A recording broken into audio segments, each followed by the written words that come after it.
Shalom, saudara yang dikasihi Tuhan. Kita akan sama-sama mendengarkan firman Tuhan.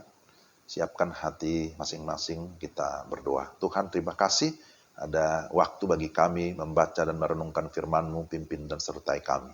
Dalam nama Tuhan Yesus. Amin. Yohanes 5. Ayat yang ke-6.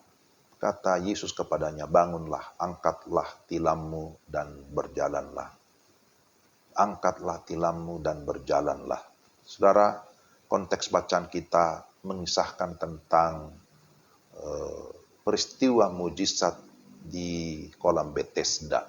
Bethesda mempunyai arti rumah kasih karunia. Itu adalah sebuah kolam yang diyakini dapat menyembuhkan penyakit apapun. Itu kita lihat dalam Yohanes 5 ayat yang keempat. Orang-orang di sekitar kolam meyakini bahwa sewaktu-waktu akan ada malaikat Tuhan yang menggoncangkan air kolam itu.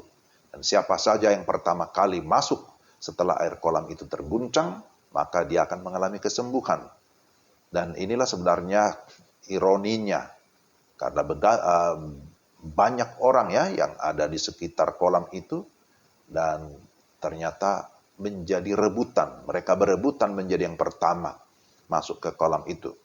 Ya, sangat mungkin orang yang pertama kali masuk ke kolam Bethesda adalah orang yang paling memikirkan dirinya sendiri dengan segala akal, dengan kekuatannya untuk bisa mendahului atau mengalahkan orang lain. Di kolam yang bernama kasih karunia, tiap-tiap orang hanya memikirkan dirinya sendiri. Yang penting saya bisa duluan masuk dan saya mengalami kesembuhan. Akibatnya ada seorang yang sudah lumpuh selama 38 tahun tidak mendapat kasih karunia di kolam kasih karunia. Nah, ini ironi. Apa yang terjadi di sekitar kolam Bethesda adalah gambaran tentang kerasnya kehidupan di dunia. Hidup ini keras dan menuntut adanya perjuangan. Sehingga selalu ada orang yang kalah. Orang-orang kalah tersisihkan dan harus menerima realita kehidupan. Nah, sama seperti saat ini, kita mungkin hanya bisa menerima kenyataan hidup tanpa tahu mengapa dan bagaimana kenyataan hidup itu bisa sedemikian sulit. Maka bagian firman Tuhan ini, Yohanes mengisahkan bahwa Yesus datang ke kolam Bethesda. Tentu ada cukup banyak orang yang sakit menantikan mujizat kesembuhan.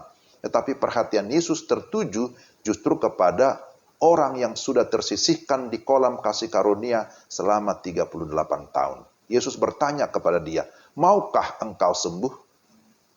Tentu saja dia mau sembuh. Jika orang lumpuh itu tidak ingin sembuh, tentu dia tidak berada di kolam Bethesda. Yesus memahami bahwa kesempitan hidup, kesulitan hidup bisa membuat orang kecewa, tidak berani lagi berharap. Kekecewaan orang itu nampak dalam jawaban. Dia berkata begini, sementara aku menuju kolam itu, orang lain sudah turun mendahului aku. Ini kan jawaban sudah kecewa, sudah pesimis.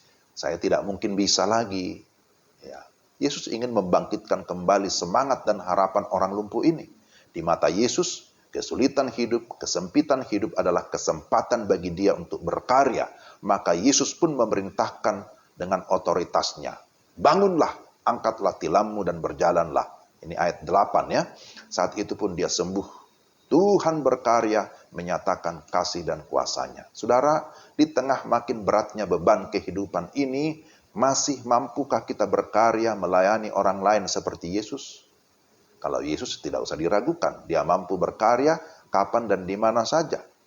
Maka mari kita mawas diri, jangan-jangan justru perilaku kitalah yang membuat kehidupan ini semakin sulit, makin sempit bagi orang lain. Karena kita tidak peduli kepada orang lain, kita hanya peduli kepada diri kita.